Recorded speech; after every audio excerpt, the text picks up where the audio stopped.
Welcome home to USA Global TV and Radio, a place where dreams take flight, with authentic storytelling, diverse perspectives and meaningful conversations, where global stories unite and bridges are built beyond all borders. Discover world-class education, entertainment, hope and inspiration.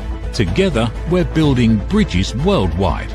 Subscribe to our channel, USA Global TV. Download our app, USA Global TV. Be our guest or join our team. Visit usaglobaltv.com. Thanks to our founder and executive producer, Dr. Jacalyn Kerbeck. Music score by Yeffy Tang from Cloud Road Music. Voiceover artist Mike Porter. Creative direction by Paul Garcia. USA Global TV and Radio. Your home for global connection. All rights reserved. This video and its contents are the exclusive property of USA Global TV and Radio. Unauthorized use, duplication or redistribution in any form is strictly prohibited.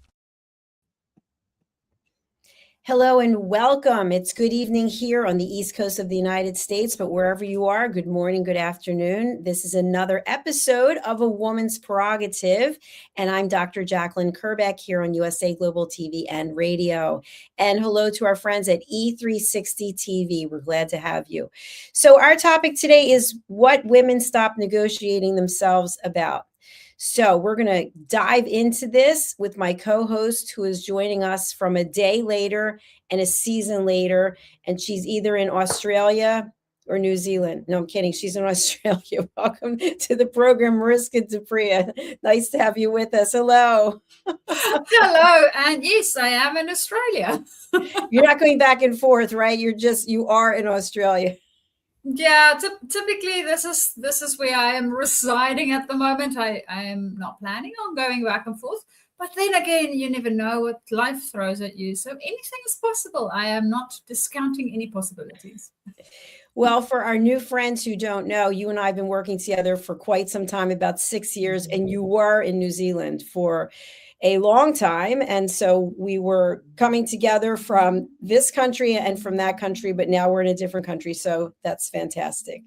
But MARISKA, you help people in so many ways, and we do have new people joining us all the time. Tell people about what it is that you do aside from smile and look pretty and sound intelligent and do this show with me. Well, what I do when I am not on the show with Dr. Jacalyn and gracing all of you with our presence is I also work with leaders. So whether you are a up-and-coming leader, maybe you are stepping into leadership, or you are moving up within your leadership space, either space, or even if you are just leading yourself. I work with people within that space to see how we can be the leaders that we want to have in our different environments. And I also love working with people, finding the things that they feel passionate about and the stuff that they want to bring into the world. Typically, this is with leaders where they're working with teams in different environments. And of course, as I said, we also lead ourselves. So if you are wondering what it might be that you are passionate about and you feel like you're a little bit lost, we can always have that conversation too, because then we can discover together what that might look like. And who knows, you might lead yourself in that pursuit, or you might even get a team with you to go in that direction with you. And I know, Dr. Jacalyn, that's one of the things that me and you worked on. And just look at this. You've built a huge team around you. Well, I couldn't do it without you and with our other team members. It really has been and is an incredible journey.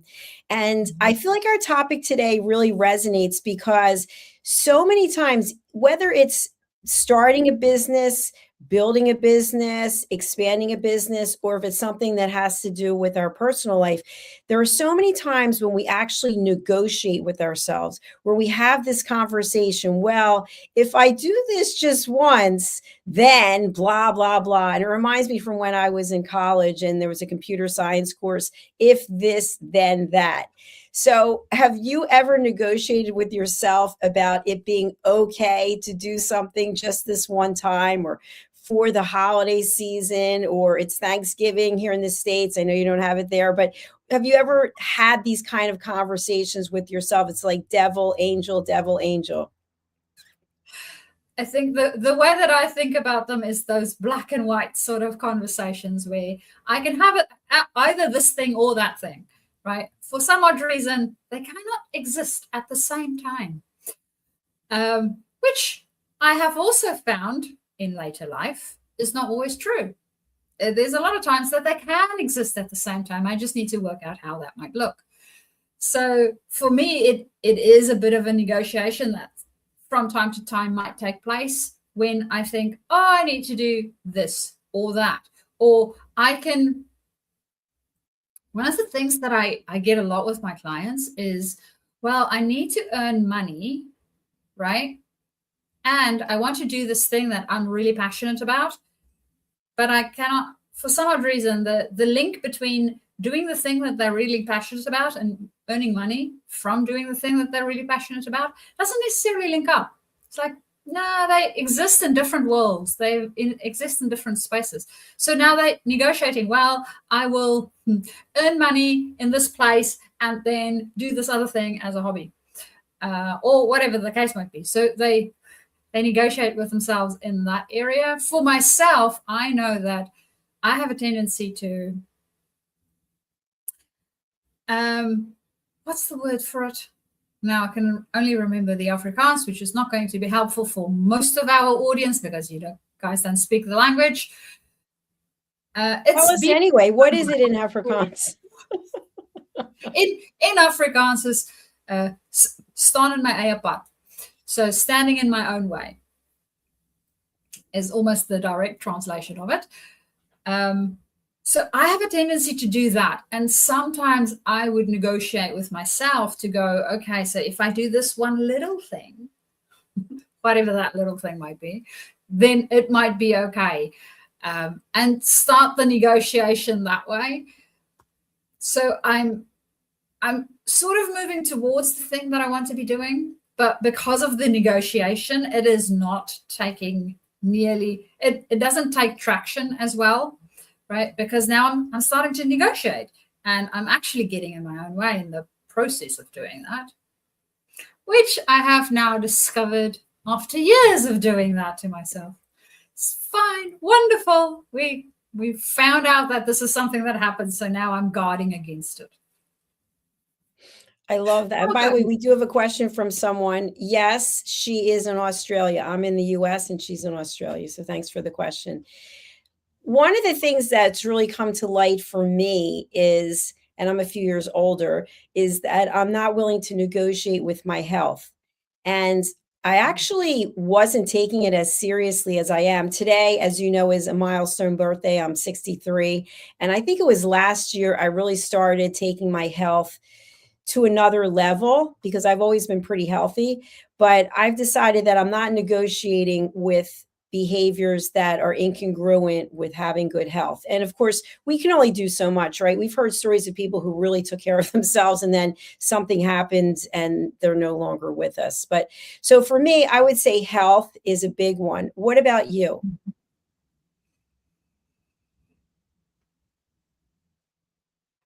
I think the thing for me, especially one of the things that I'm focusing on this year is, I want to say authenticity, but it's not quite that. So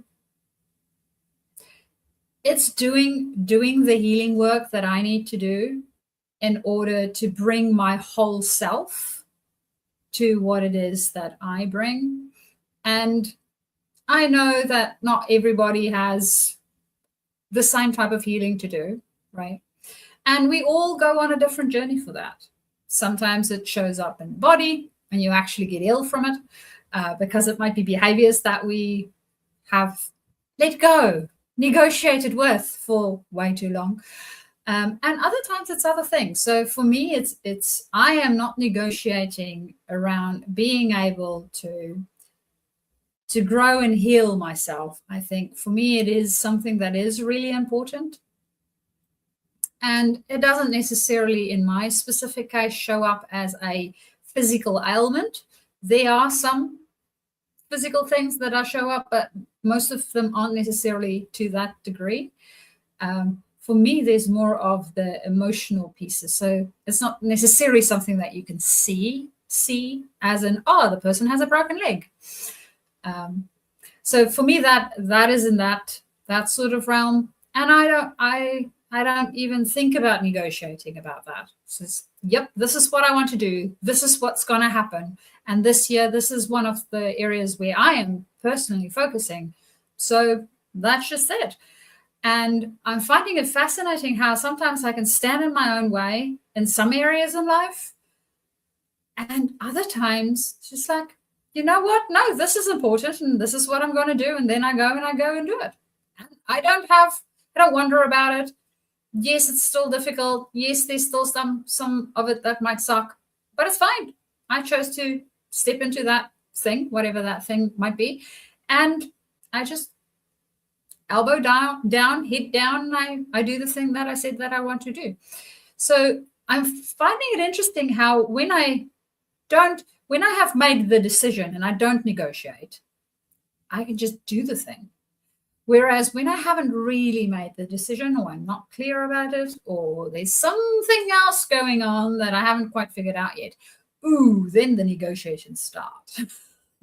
What have you discovered, Dr. Jacalyn? Well, congratulations to you. And by the way, we have a new fan here. Thank you so much for being with us, Image-S4H. Pleased to meet you. You're the first English speakers that understand. Well, we're pleased to have you with us. And we do like comments. We can't always get to all the comments, but I see this now, and I just want to thank you.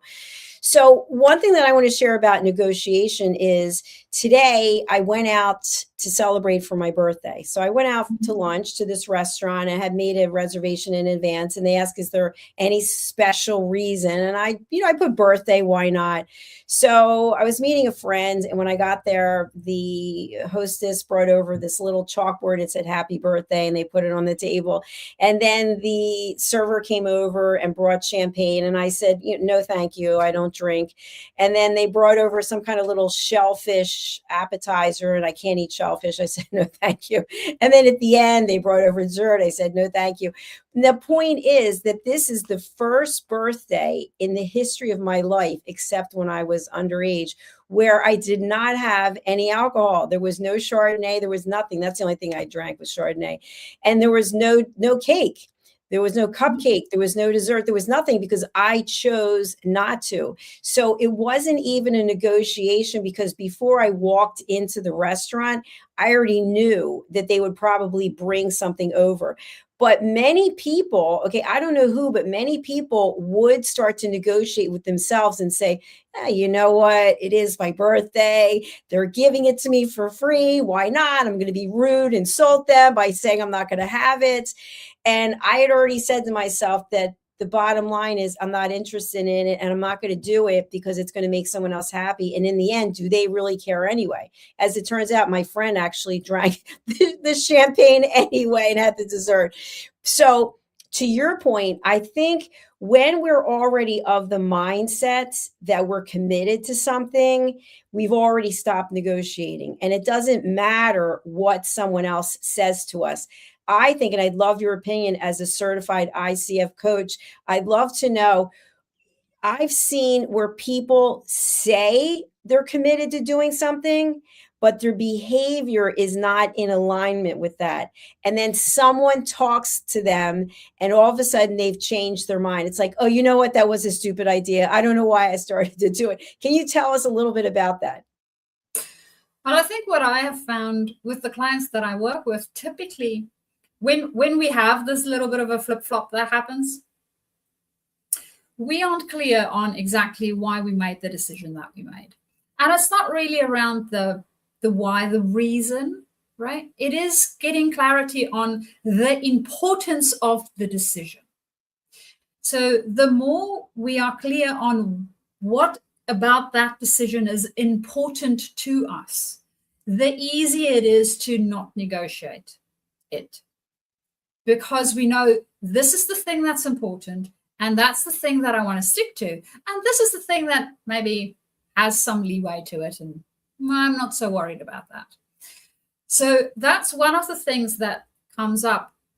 One of the other elements of it, and Dr. Jacalyn, I think you alluded to it a little bit, was I might get to somebody else and they share their point of view, or I might feel that I want to please somebody else, or there's some emotional attachment that I have to whatever the decision is that I thought I made that I'm not clear about. So as soon as any emotion comes into that realm, and the emotion and the decision isn't in congruence with each other, so they don't really match. So my head and my heart not talking, right? My head said, this is the decision. My heart's going, no, actually, I don't want to do that. I want to do something else, right? Or I want to do it some other way.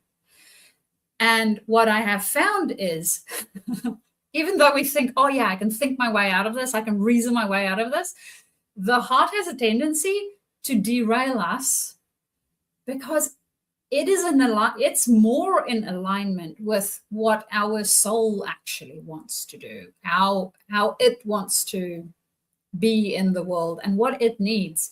So no matter how well-intended our brain might have been, it's like, yep, okay, I've got this sorted out, I'm not going to worry about it. Your heart, if you have an emotional attachment to it of some sort, it might not work well. So it is always worthwhile to check in what about it is important to you. And it is also very wise to have alignment between your head and your heart to go, okay, so what's the two of them sort of trying to do at the same time? Because I do know, and this is for most human beings, we live in a society where our intellect and reasoning is highly praised and something that everybody wants to go, yeah, but this is logical, but this is whatever the thing might be. It is a brain thing. It's not necessarily a heart thing. So we have detached our sensing of what's going on in the rest of the body. And because we do that, we get into these flip-floppy situations and we start to negotiate with ourselves because my head is saying this is logical, this is the best course of action. But actually, the rest of my system is telling me that it might not be the best course of action for me, or I'm missing something, and I'm not even listening to it. So what happens? Well, I do all sorts of behaviors that's not in congruence with the decision I made because I was not in congruence with the decision I made. So that's what I've seen. How about you, Dr. Jacalyn? Because I know that you also have quite a few people that you work with. What I've noticed is that, first of all, if there's something we don't want to do, we start negotiating with ourselves, right? It's called procrastination. Well, I'll get to it. I don't need to do it right now. In fact, maybe I'll put it off until the spring. And a perfect example, people tell me this on a regular basis about cleaning their home, believe it or not. You know, there's a certain part of my home that I know I need to clean and I just keep putting it off. And so what people will also do is, instead of doing what it is they know they need to do, they may choose a completely different course of action, which could be sleeping. People will spend additional hours sleeping. And I don't know if this is at the stage where it's full-blown depression, but they actually are just not willing to put themselves out of their comfort zone. So instead, they just put their head on the pillow or maybe pull the covers over their sheets, over their head, because they don't want to address whatever it is. And another thing is, and I've seen this a lot of times, I've worked with people who are trying to overcome some kind of, let's say, smoking addiction. And so they'll stop smoking cigarettes, but they start vaping, or they start smoking pot, or they start drinking, or they start doing something else. And so they've never actually gotten to what is at the root cause. And of course, we can talk about addictions, right? Because that's a whole other subject. And I am not a licensed therapist, so I'm going to stay away from that. But in their own minds, from what they tell me, they feel like they've picked the lesser of two evils.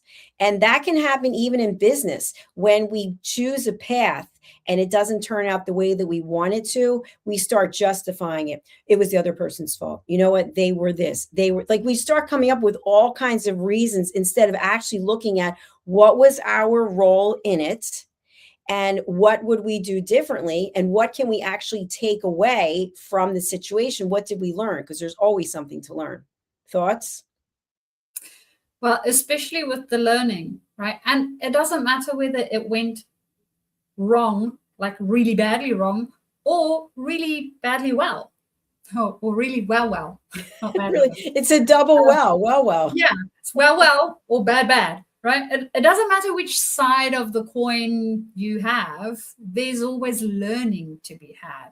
And I do think that when I think about people procrastinating to the point of sleep, or where they are absolutely avoiding the thing, whatever the thing is, right? We are almost detaching ourselves from the reality of the thing.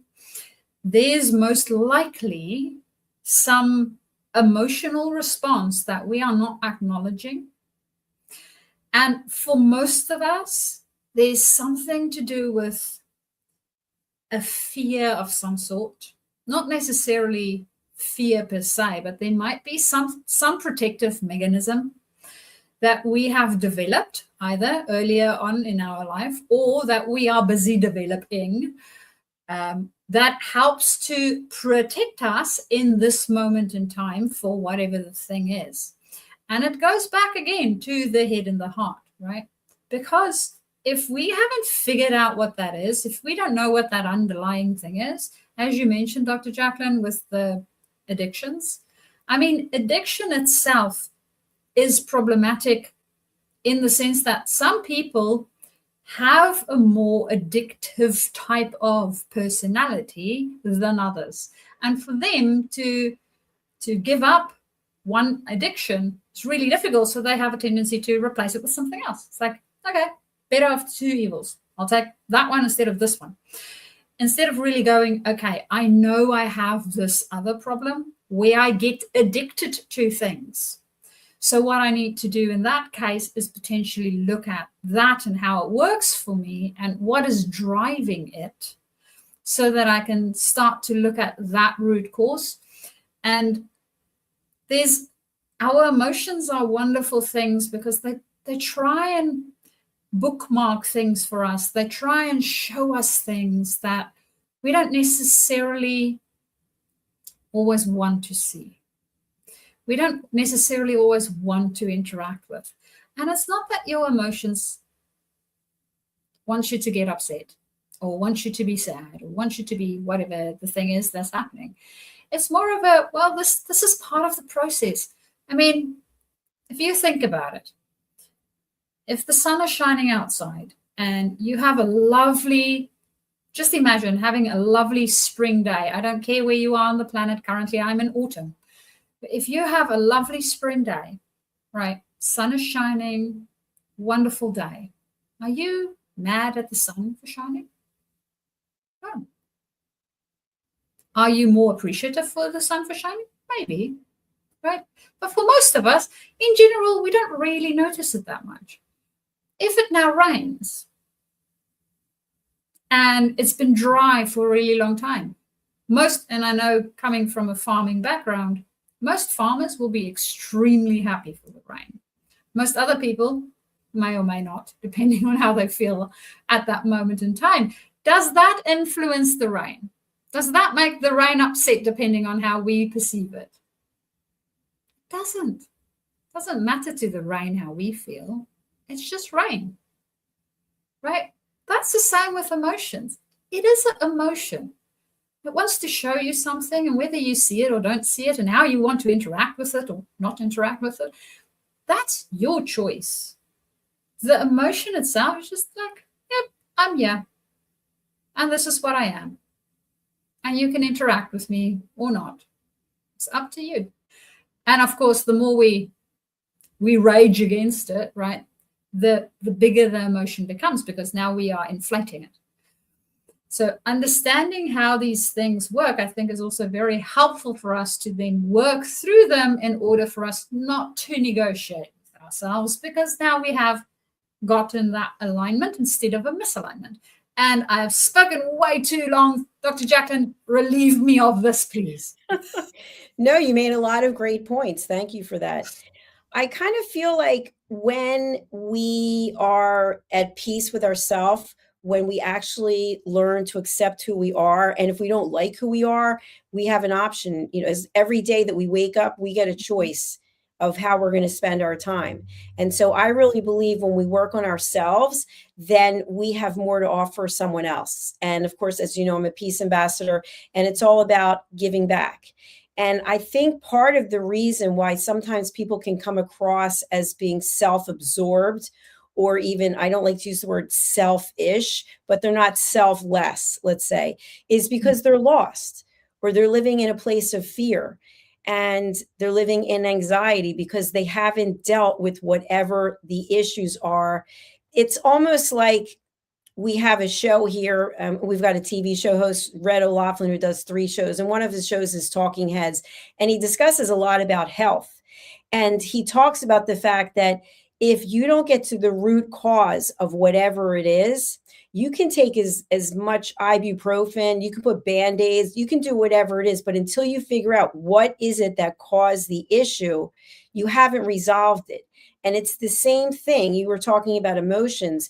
If we find ourselves being emotionally volatile all of the time, what's behind that? Is it something that we need to get assistance with by speaking to a coach or a mentor or a therapist? Or is it something that we can handle ourselves by doing our shadow work, by looking into who we are and the decisions that we've made, or maybe some of the things that have happened to us in our life that we really haven't addressed? I think a lot of those things come into play.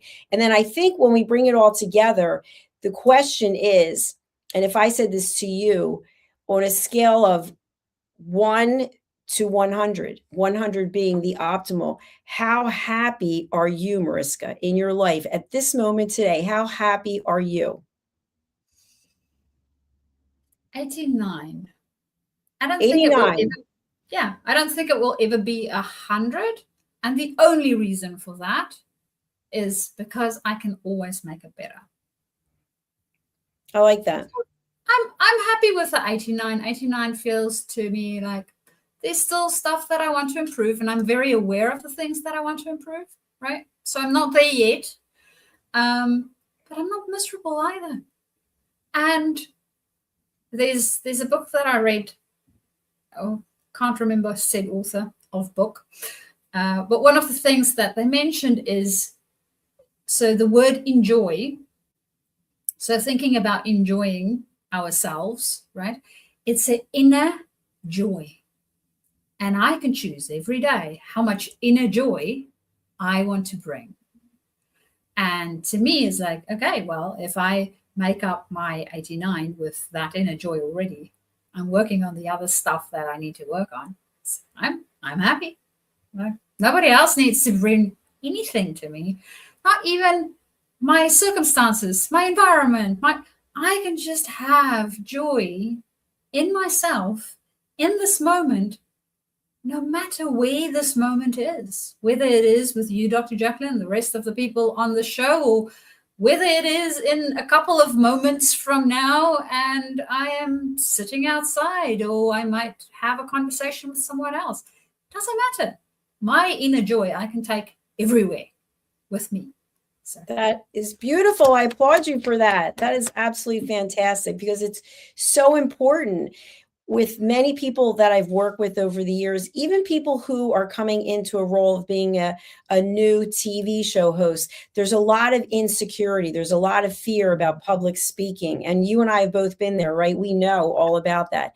But once you start to do the work, see what's required, and show up, and be open to the fact that, no, everything's not always going to go well. We're on live television, right? Anything can happen on live TV, and it has happened. And I'm sure more things will happen, but you just roll with it. And so you have a certain level of flexibility in your own life where you say, okay, this is what's happening right now. how will I react? How will I show up? And I think that is the place where there's opportunity for many of us to do some work.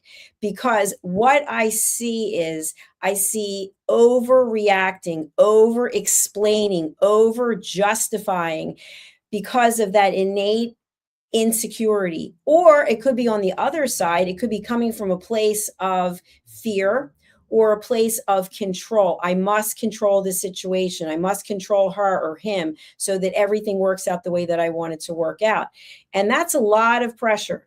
That's a lot of work. And I know people who have had that type of mindset and it never really served them very well. And they had to actually do a lot of work. And sometimes the work that we're talking about, the shadow work or working with a coach or mentor or therapist, it can take years, but you've got to put the work in. You can't just show up for a meeting, even if you're paying whatever amount of money. Let's say you're going to go to a therapist, you have to do some work. You can't just go, hey, I'm paying you X number of dollars, wave a wand and make everything go away, right? That's the thing, right? It is my work. This person is a guide with me on my journey. It's not necessarily their work. So they have their own work that they need to do. And there is this adage around, we typically have a tendency to do the work that we need most ourselves. So there might be some element of it that the person needs to do for themselves. And that's their work, right? They can't take our work from us and go and do it and give it back to us. That doesn't work. It doesn't work. What would I learn if that was the case? How would I change? How would I have the experience that would actually make a difference for me? The only way for me to do that is to do my own work. And sometimes it sucks. It does. It's not always fun. No, right? It's not. And it's a choice. The thing is, if there's in change management, there's this concept of we will only change if and when the place we are at the moment is worse, or we perceive it as worse than the place that we want to be. So if we still think that, well, it's okay, that's not too bad, right? I won't change. Forget it. No way that I'll change. I need to see the place that I am right now as a more unbeneficial place than where I'm planning to go to, and then I will change. So sometimes we might also see that somebody else need to do whatever the work is that they might need to do. And they might not be in the right place yet, right? It's just that it's not that bad for them yet. They haven't seen how bad it is yet. They have a bigger tolerance potentially than we do. Who knows? But they need to figure that out for themselves first and then do their own work in order to move to their ideal state. And of course, it is always a lot more fun when we get to our ideal state with that in-between piece. The learning graph shows us that it's not a straight line. It sort of does that. It's got a little dip, right? And that little dip, yeah, it sucks. So if you are thinking about learning, right, there's a lot of joy in it, and also be prepared. Some of it will suck. And that's part of the process. There's nothing wrong with you. Nothing wrong with you. It just sucks. It's fine. It's just part of the way it is. And something I want to add on to that, because I found this myself with my own journey with my health, is that once you get to where it is you want to go, it may not be that exciting.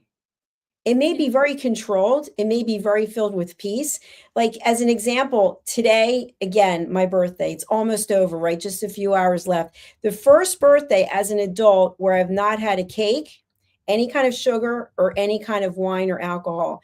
And it's kind of interesting to just sit back and look and say, you know what? I don't know how exciting I am. Maybe I'm actually a very dull person, but at the same point, I'm at peace. So it took me a long time to get to where I am, but I'm not for everyone. Not everyone would be like, hey, why don't we go and hang out? Because, I love to talk about business. I love to talk about helping people. And that's not for everyone, right? I'm not interested in gossip. It's interesting. At the gym yesterday, there's an area where people can just sit and relax. And there was a group of people, and you have to walk by them to get to the locker room. And I heard them gossiping about people. And oh, is it the woman who was with it? And I'm thinking, I have no interest in this whatsoever. Like you kind of, I'm not judging, but you kind of see behavior that no longer is in alignment with who you are and what you're doing. And so my point is, that doesn't mean that there are fireworks going on and that it's like, wow, this is really exciting. I've arrived. It's kind of like I've arrived at peace. And so there is no drama. But some people miss the drama. Some people love the drama, so they never actually move forward. Some people love the noise. I know people, many, many, many people, and I have no judgment about this. They are by themselves at home and they have the television on all the time. It's running constantly, or they've got music playing really loudly. And part of the reason is because I've worked with people like this, is they don't want to feel alone. And so I look at that when we stop negotiating with ourselves. Are you really alone, or have you chosen solitude? Because if you choose solitude, to me, that equates to peace. But if you're thinking to yourself, I can't stand being alone in my own skin, that's what it is, right? It's you in your body, in your skin. If you can't stand being by yourself, how do you expect someone else to want to be with you? You have to really be cognizant of who you are and what boundaries you've set and what you're willing to do and what you're willing not to do, as opposed to our topic for today, negotiating with yourself about so many things because you're trying to make things work. You're trying to take that square peg and put it in a round hole. You're trying to be everything to everyone. You're trying to be liked by everyone. You're trying to have so many followers or so many likes or so many this or that, because the thought of you by yourself alone with no one is incomprehensible to most people. That is so very true. It reminds me of a conversation I had yesterday. And the person jokingly said, it sounds like I live in a monastery. And I told them, well, I don't mind music. I like music, right? I really enjoy music, but I don't want to play music all the time. I actually enjoy silence. It's like when you look up at the sky at night, right? If it wasn't that the whole thing was dark and black, you would not be able to see the stars. You won't. And how can I appreciate the stars if I don't have a black backdrop behind that? And that to me is silence. If I don't have silence, how do I appreciate sound? I can't. If it is so busy in my head and in my environment that there's noise, sound everywhere, right? I can't appreciate it. It's like having a whole blaring light in my eyes all the time. Yeah, now I can't see anything. I'm blind. So that to me it's like we as a society, I almost want to say, have disconnected with how it is just to be in this moment with yourself for just a little bit and having silence, nothing else. Isn't that wonderful?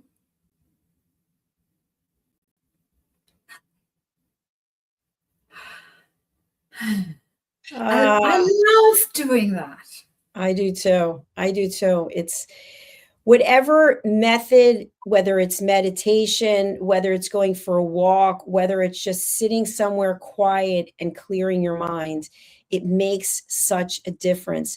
But when your mind is constantly filled with things, you basically don't have the ability to focus on what it is that you need to bring you happiness.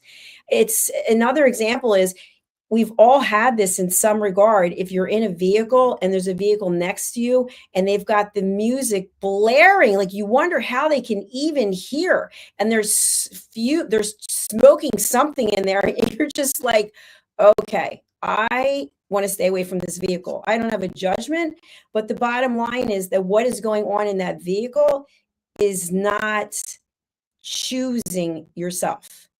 It's not choosing yourself. It's choosing external things to fill a void.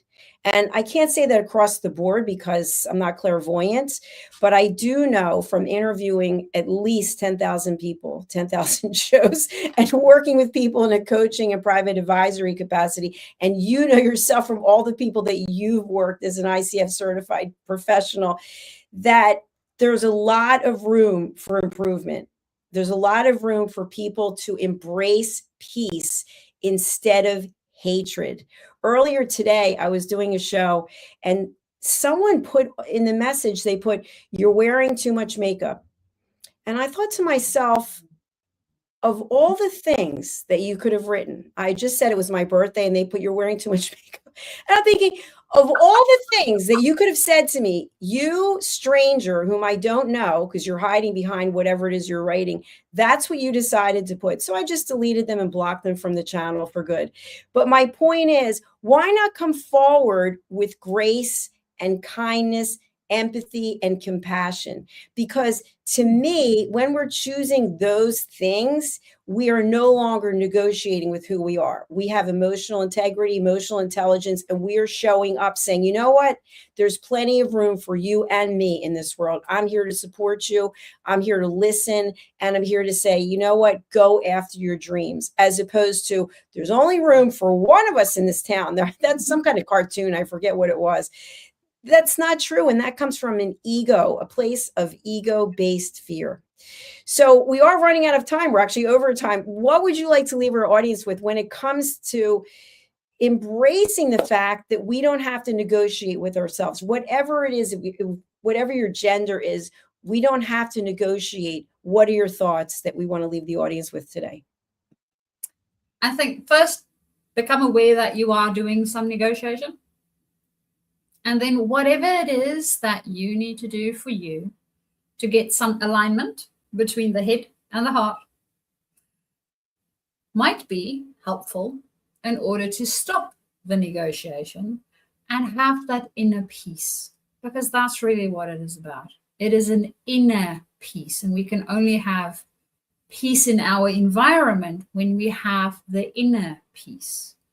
So knowing what that is for you will also help you to stop negotiating with yourself, and most probably having all of these other drama showing up in your life. And of course, as Dr. Jacalyn mentioned, if drama is your thing, well, go nuts. Also make sure that whoever is in your environment, that they are also a fan of drama, because if it's me, I'm out.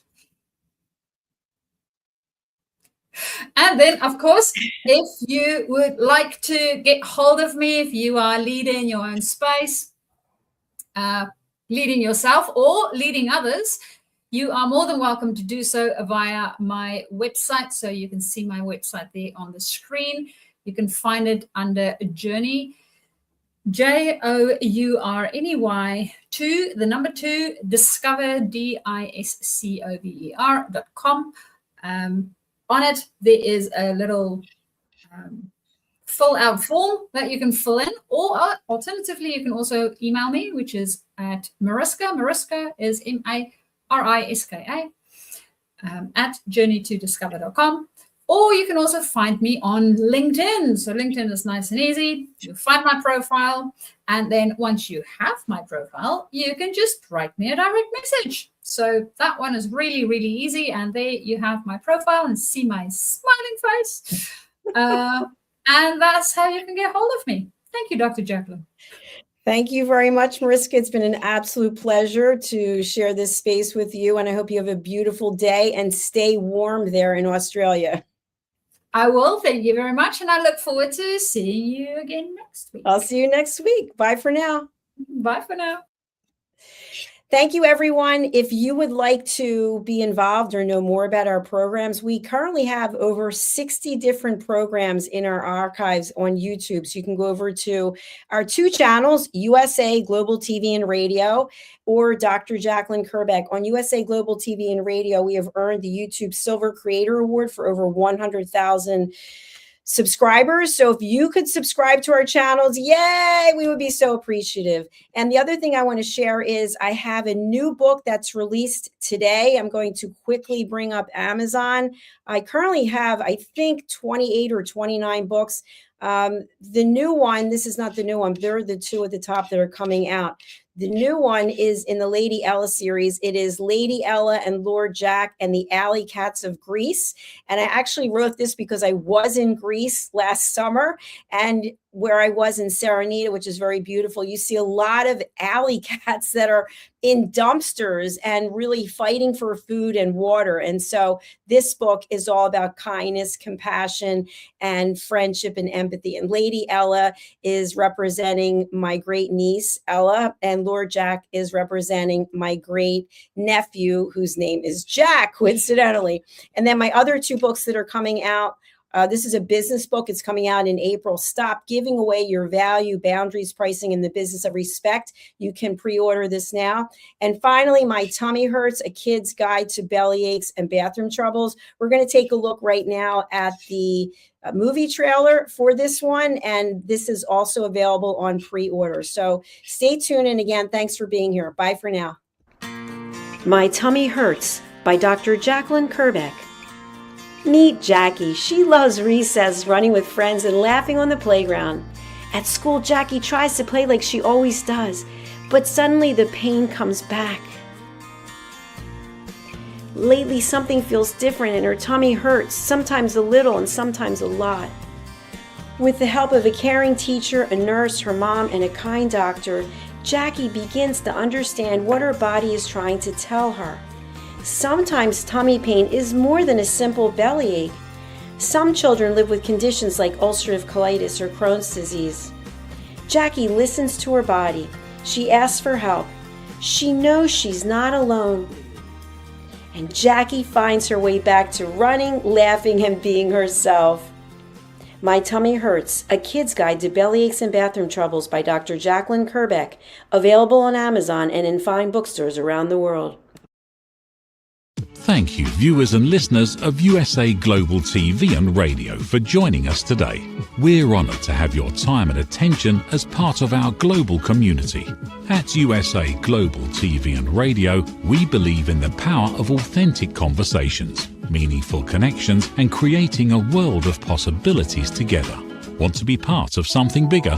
Join our team of elevated listeners at usaglobaltv.com, a space where your voice matters and your ability to listen transforms relationships. Stay connected with us across all our platforms for thought-provoking discussions, expert insights, and empowering stories. Subscribe to our channels at youtube.com/c/usaglobaltv. Follow us on social media and explore the endless opportunities we're creating for growth, learning, and inspiration. Together, we're not just broadcasting, we're building bridges and changing lives one conversation at a time. For inquiries, contact us at info@usaglobaltv.com. Produced by Executive Producer and Director Dr. Jacalyn Kerbeck. Voiceover by Mike Porter. Creative direction by Paul Garcia. All rights reserved. Visit usaglobaltv.com to view our full terms and conditions.